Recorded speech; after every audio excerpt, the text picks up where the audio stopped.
casharka sideedaad waxa uu ku saabsan yahay nadaafadda hiyeen. casharka sideedaad wuxuu ka kooban yahay noolayaasha yaryar microorganismer, bakteeriyada bacteriar, viruska virus, fungiga swambar, protozoada protozoar, bakteeriyada adkaysiga leh resistanta bacteriar, wadooyinka cudurrada ku faafaan Smith Vegar, iyo nidaamka nadaafadda ee asaasiga basala hiyeen rutiner. microorganismer noolayaasha yaryar. microorganismer waa noolayaasha yaryar oo ay ishu qaban.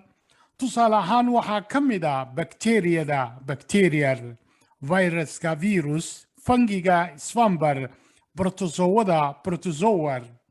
waxay ku nool yihiin maqaarka, afka, sanka iyo mindhicirada dadka. noolayaashu inta badan ma aha kuwo cudur keena, laakiin waa kuwo jirka ka difaaca cudurrada.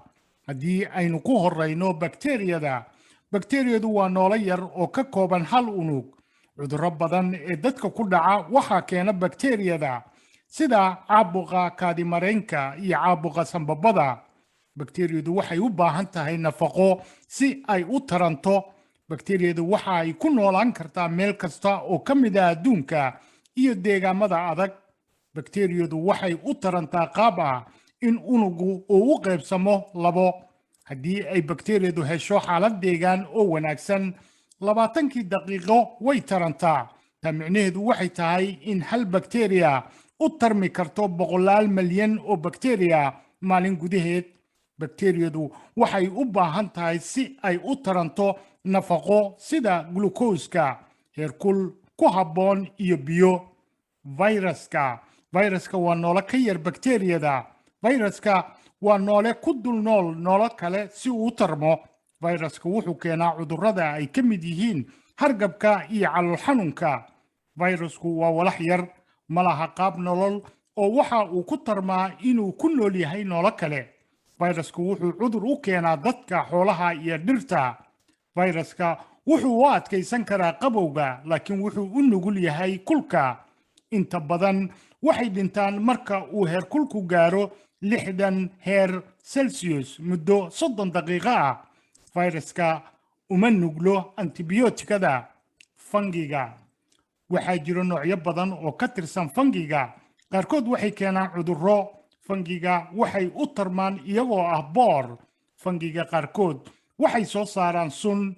fungiga waxay sababaan cudurrada maqaarka, xasaasiyadda, sumayn hoos u dhigta difaaca jirka. fungiga wuxuu ku dhacaa afka, hoosta dumarka iyo maqaarka.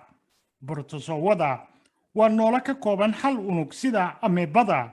waxay ku nool yihiin dhulalka kulaylaha oo waxay sababaan tusaale ahaan cudurka malaariyada. bakteeriyada adkaysiga leh resistanta bacteriar. goobaha caafimaadka waxaa ka dhalata bakteeriyada adkaysiga u leh antibiyootikada. antibiyootika waa daawo disha bakteeriyada. antibiyootikada waxay burburisaa gidaarka ku dihaaran unuga bakteeriyada, kadibna waxay dishaa bakteeriyada.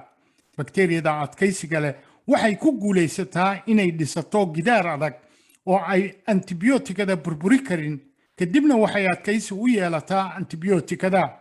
waa arrin halis ku ah caafimaadka qofka iyo bulshada guud ahaan.